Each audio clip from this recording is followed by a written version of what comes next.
This is the Yuxin Treasure Box. It seems like a normal cube, but its name says it all. This is a treasure. Let's just scramble this.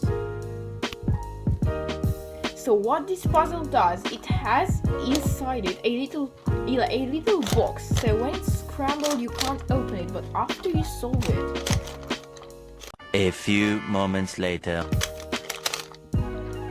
you can press a center cap and open a secret container in which you can store small things of any kind. This is insane.